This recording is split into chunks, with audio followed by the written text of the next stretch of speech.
Tadepalli palace నుంచి ఏదైతే ఆదేశిస్తే దాని ప్రకారమే ఈ మర్డర్ జరిగింది.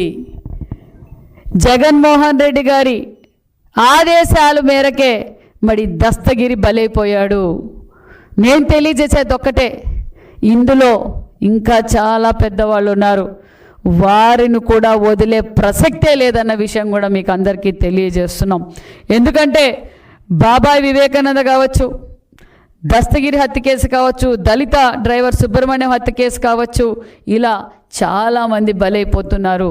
జగన్మోహన్ రెడ్డి గారికి కనిపించేది ఒక్కటే, జగన్మోహన్ రెడ్డి గారికి కనిపించేది ఒక్కటే, కుర్చీ దోచుకోవడం, దాచుకోవడం, అవసరమైతే రపరప నరకటం. నేను చెప్పేది ఒకటే, వైసీపీ కార్యకర్తలారా, మీరు ఒక విషనాగు పడక కింద ఉన్నారు. మీ సింబల్ ఇప్పుడు ఫ్యాన్ కాదు, అదే ఫ్యాను గొడ్డలుగా మారుతూ ఉంది. జగన్మోహన్ రెడ్డి రోజు రోజుకి కుర్చీ కోసం, ఆస్తుల కోసం తన సొంత వారినైనా బలి తీసుకుంటున్నాడన్న విషయం మరొకసారి మీకు అందరికీ తెలియజేస్తున్నాం. అంతేకాదు మరి ఈ హత్య వెనక, హత్య జరిగిన తర్వాత మరి వారింట్లో మరి అధికారులు పరిశీలిస్తే ఎన్ని వందల కోట్ల అక్రమ ఆస్తులు దొరికాయో మనందరం చూసాం. మరి సుమారుగా ఇది ఇంకా 100 కోట్ల దాకా మరి ఆస్తులు కూడా దొరికాయి. ఆ ఆస్తులు కూడా ఎవరు అనేది ప్రత్యక్షంగా మరి అందరికీ చూపించాం. మేము తెలియజేసేది ఒక్కటే,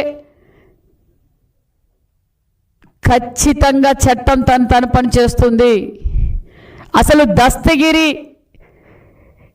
దస్తగిరి వివేకానందరెడ్డి హత్య కేసులో కూడా చాలా ముఖ్యమైన వ్యక్తి అన్న విషయం కూడా తెలియజేస్తూ మరి నేను తెలియజేసేది ఒకటే, మరి ఈరోజు హత్యకు గురైన దస్తగిరి భార్య రమణమ్మ కూడా చాలా బాధపడుతూ ఉంది. మేము ఎంతో నమ్మకంతో జగన్మోహన్ రెడ్డి గారు ఏం పని చేయమంటే, ఏం అరాచకం చేయమంటే అరాచకం చేశాం. లాస్ట్కి జగన్మోహన్ రెడ్డి గారికి మేము దోచిపెడితే ఆ జగన్మోహన్ రెడ్డి నా భర్త శవాన్ని నాకు గిఫ్ట్గా పంపించాడు. ఇలాంటి నీచుడా ఈ జగన్మోహన్ రెడ్డి గారని ఆమె ఈరోజు ఏ విధంగా బాధపడుతుందో మనం చూసాం. ప్రతి ఒక్కరూ తప్పనిసరిగా యూట్యూబ్లోకి వెళ్ళి కడప వార్తను లైక్ చేయండి, సబ్స్క్రైబ్ చేయండి. ఇట్లు మీ జి రమణయ్య, ఎడిటర్, కడప వార్త.